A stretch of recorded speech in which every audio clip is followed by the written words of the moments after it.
স্বীকৃতিপ্রাপ্ত সকল non MPO শিক্ষা প্রতিষ্ঠানকে এমপিও ভুক্তির দাবিতে জাতীয় প্রেস ক্লাবের সামনে লাগাতার অবস্থান কর্মসূচির চতুর্থ দিনের কর্মসূচি অনুষ্ঠিত হয়েছে। সম্মিলিত নন এমপিও ঐক্য পরিষদের উদ্যোগে আয়োজিত এই কর্মসূচিতে সভাপতিত্ব করেন সংগঠনের প্রধান সমন্বয়ক অধ্যক্ষ মোহাম্মদ সেলিম মিয়া।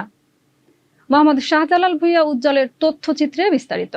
সভাপতির বক্তব্যে অধ্যক্ষ সেলিম মিয়া বলেন, অবিলম্বে দেশের সকল নন এমপিও শিক্ষা প্রতিষ্ঠানকে এমপিওভুক্ত করতে হবে।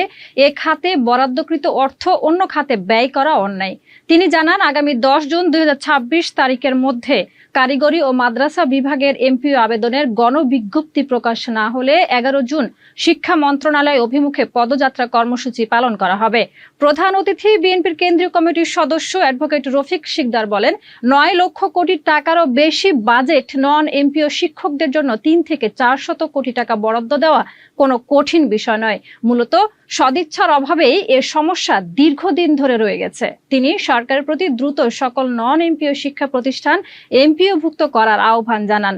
নন এমপিও সংগঠনের মুখ্য সমন্বয়ক অধ্যক্ষ মোহাম্মদ নাজমুস শাহাদাত আজাদি বলেন, 20 থেকে 25 বছর ধরে নন এমপিও শিক্ষা প্রতিষ্ঠানগুলো বৈষম্যের শিকার হয়ে আসছে। তিনি এই বৈষম্য দূর করে দ্রুত এমপিও ভুক্তির দাবি জানান। ঘরে বা ইন্ডাস্ট্রিতে ম্যাগনেস্টার কেবলস, বিশুদ্ধ কপারের নিরাপদ কেবলস, আপনার নিরাপত্তার সঙ্গী। সাংগঠনিক সমন্বয়ক অধ্যক্ষ মোহাম্মদ মনিমুল হক বলেন, দীর্ঘদিন ধরে নন এমপিও শিক্ষা প্রতিষ্ঠানগুলো অবহেলা ও বৈষম্যের শিকার হয়েছে। তিনি আলোচনার মাধ্যমে সমস্যার সমাধান এবং দ্রুত এমপিও ভুক্তির বিষয়ে সরকারের কার্যকর পদক্ষেপ প্রত্যাশা করেন। সমন্বয়ক প্রভাষক মোহাম্মদ মোবারক হোসেন বলেন, পূর্ববর্তী সরকারের সময়ে এমপিও ভুক্তির আবেদন গ্রহণ করে স্বয়ংক্রিয় সফটওয়্যারের মাধ্যমে যাচাই বাছাই শেষে একটি তালিকা প্রস্তুত করা হয়েছিল। তাই নতুন করে কোনো জটিলতা সৃষ্টি করে দ্রুত এমপিও ঘোষণা এবং কারিগরি ও মাদ্রাসা বিভাগের জন্য গণবিজ্ঞপ্তি প্রকাশের দাবি জানান তিনি। সমন্বয়ক অধ্যক্ষ বাকি বিল্লাহ বলেন, আমরা 20 থেকে 25 বছর ধরে শিক্ষকতা করছি, অথচ কোনো বেতন ভাতা পায় না। এটি পৃথিবীর ইতিহাসে বিরল ঘটনা। সরকার আমাদের ন্যায্য দাবি মেনে নিয়ে দ্রুত এমপিও ভুক্তির ব্যবস্থা করবে বলে আশা করি। HPL uPVC pipe and fittings, শক্ত, মজবুত ও দীর্ঘস্থায়ী, এক পাইপে জীবন পার। জাহিদ হোসেনের সঞ্চালনায় অনুষ্ঠিত কর্মসূচিতে আরও উপস্থিত ছিলেন সমন্বয়ক অধ্যক্ষ আফতাবুল আলম, সুপার ফরহাদ হোসেন বাবুল, প্রধান শিক্ষক হাবিবুর রহমান বাবুল, প্রভাষক মোহাম্মদ গোলাম মোস্তফা, প্রভাষক হাবিবুল্লাহ সহ দেশের বিভিন্ন জেলা ও উপজেলা থেকে আগত নেতৃবৃন্দ।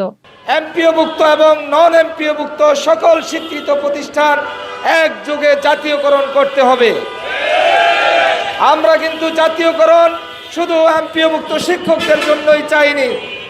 আমরা চেয়েছিলাম বেসরকারি সকল স্বীকৃত নন এমপিও শিক্ষা প্রতিষ্ঠান সহ এমপিওভুক্ত সকল শিক্ষা প্রতিষ্ঠান, স্কুল, কলেজ, মাদ্রাসা সকল প্রতিষ্ঠান যেন একযোগে জাতীয়করণ করা হয়।